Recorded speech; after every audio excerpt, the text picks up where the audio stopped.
Good morning, Facebook. How are you? Happy November 1st. Holy moly. Can you even believe that it's November? And I can't believe that it's nice enough. It's not really nice enough to be out here without a jacket. It's 44 degrees. I do have a big sweater on, but it is a little chilly with this wind. So, but I just can't get over this weather. I will say I was hunting with my husband for a couple days, and now up in the mountains, there was just 1 inch of snow. It was cold when we got there that morning. It was like 12 degrees. So it is colder in the, the higher up you get, but it wasn't cold enough for the elk, let me tell you that. Good morning, Debbie.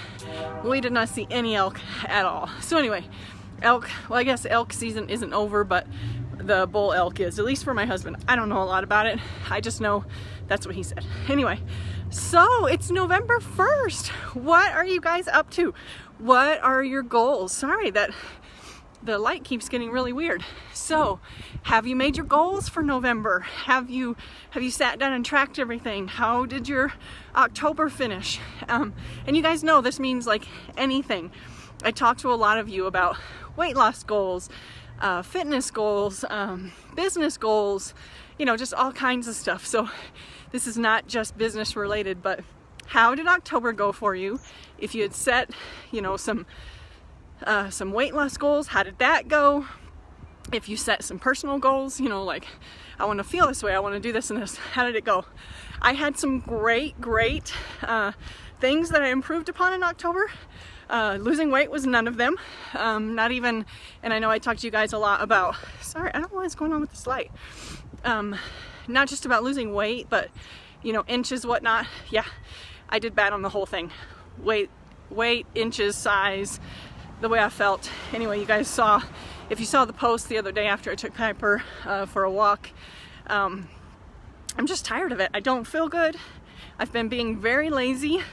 The whole, we talked a lot about being first-time empty nesters, and honestly, it hasn't been good. It hit me in a lot of different ways. And one of the ways, for some reason, is I just got damn lazy, and I'm tired of it. I'm tired of going home at night and just sitting on the couch watching TV. I'm trying to get that sun out of the way. So anyway, talked to my husband. He had put on some weight due to some new medication that they had put him on, and so hopefully maybe now he is ready to hit the gym with me.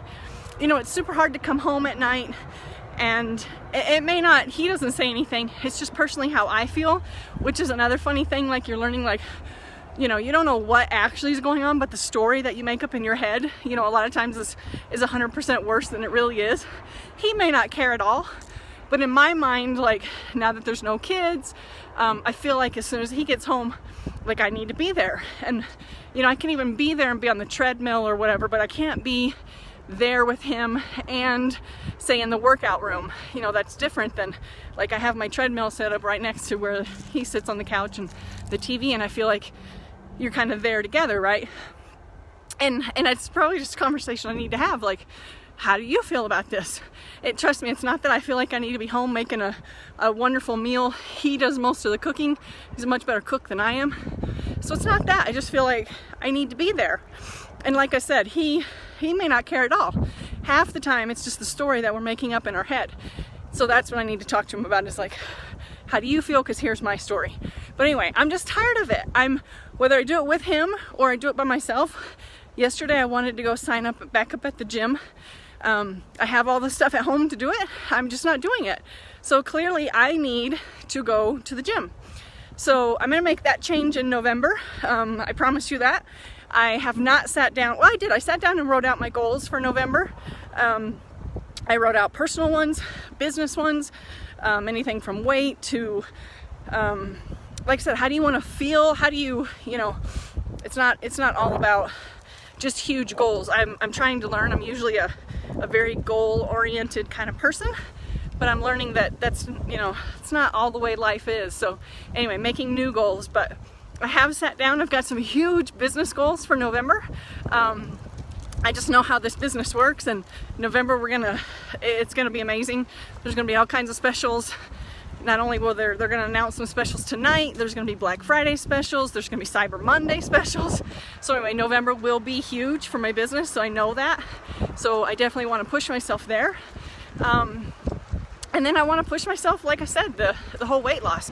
It's not only just, I honestly think it's a big accomplishment if you just don't gain weight during the holidays. Because, okay, so let's talk Halloween last night. How do you guys do with Halloween? So here's one thing that, a trick, a key, whatever we came up with at our house. It works for us, might not work for anybody else. Sorry, loud truck going by. So, well, number one, this year we weren't even for sure if we were going to be home on Halloween or if we would still be hunting. So I hadn't bought any candy.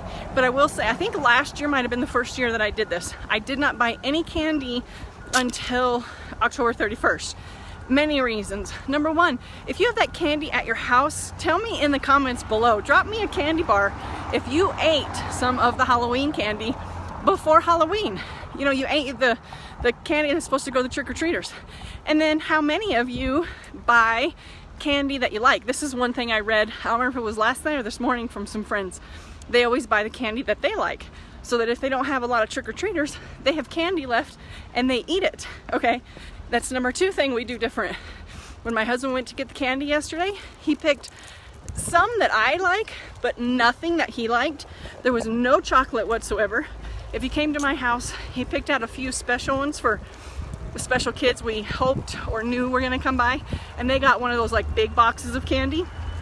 But the rest of them he picked out like Starburst and Skittles and things like that that he knew he wasn't gonna go in there and get. Now I like Skittles and Starburst, but then guess what we do today? And this we've done for the past, I don't know how many years. We take it away. So normally he takes it to work. There's been a couple years I've brought some to work and he's brought some, just depending on how much we have. But this morning he took it to work.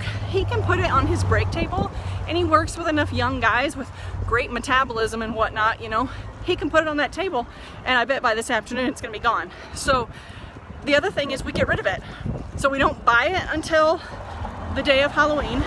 We buy what we don't like, so that if it doesn't, if we don't give it out, we then, number three, we get rid of it.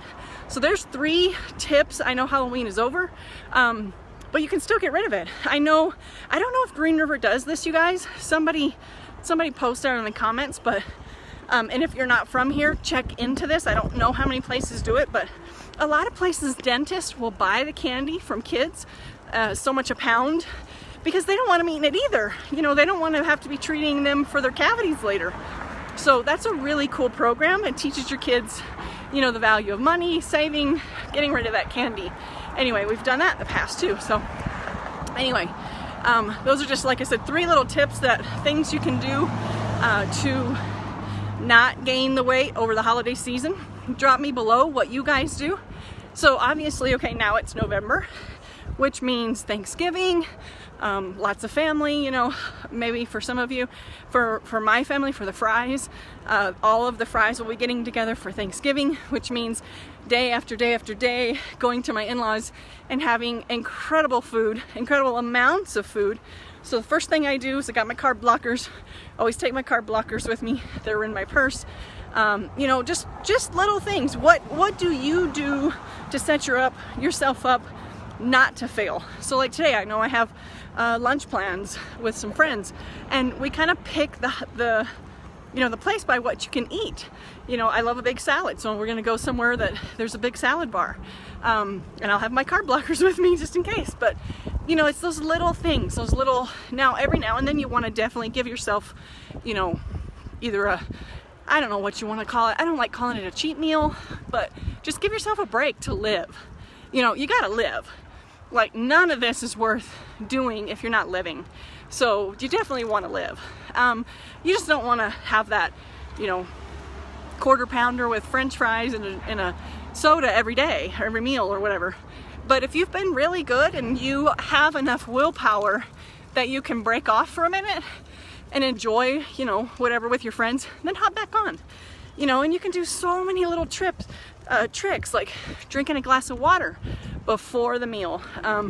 If you've been invited to a party and you know you're gonna be tempted, eat something good, you know, with good protein before you go, and then drink a glass of water before you go. Any little thing that you're gonna be able to do to set yourself up for success instead of failure, do that. And trust me, I promise, all those little things are gonna add up. You know, even something as small as my Fitbit challenge, okay? So I'm in a Fitbit challenge every week. It's called the Work Week Hustle. I love these girls to death. And they push me. Look at me. As much as I'd want to be back there sitting at the break table, I'm out walking. Do I get a ton of steps? Especially if I do a live? No, because I don't walk as fast. But I'm getting those steps. And I'll be honest, last night I wanted to sit on my butt, but I couldn't. I was in last place, you guys. These girls are crushing it this week, and I had not been able to do that. So I got on the treadmill, and I was doing the treadmill while David was watching TV. It's just those little things. Every little thing that you can do to set yourself up for success is gonna help you. And the reason we're doing this is so that come January 1st, we don't have to make that same dang New Year's resolution again. How many years? Drop me the number. How many years have you guys made the same damn New Year's resolution to lose weight, get back in shape, whatever it is? How many years have you made it? I made it a lot of years. And then last year, I crushed it. I had been in the gym. I don't remember when I went to the gym, like July or August when I first signed up. I don't know, might have been more than that. Not this summer, last year. Anyway, and I went all the way through the end of November. November 30th is when I actually quit the actual gym. And then, you know, I'd gotten a membership for a month here or there, went to Soul Studio for a month. And it's just, I've got to get back into what was working for me. So once you find what works for you, and we're all different. You may be this, I may be that. I like to lift weights. So the gym is my happy place. The gym makes me happy. When I'm busting it and lifting heavy weights, I feel good. And I know that I'm doing my heart good, my health good. You know, I always check my, once to twice a year, I check my blood work. I want to know how I'm doing. It has nothing to do with the scale or size. Like, I want to know how is my blood work doing. And if something gets off, I'm like, okay, something I'm doing isn't working. Or if something was off and I need to be working on it, okay, now something I'm doing is working, right? So anyway, the whole point is set yourself up for success, not failure. So just do all those little things that you can do here and there to help yourself succeed. So let me know in the comments, what are your tips for us so that we can get through this holiday season, at least not gaining weight, right? Hopefully losing or maintaining. So talk to you guys soon. Like I said, it's 44 degrees and windy. I should probably head back in so I don't get sick. Okay, love y'all.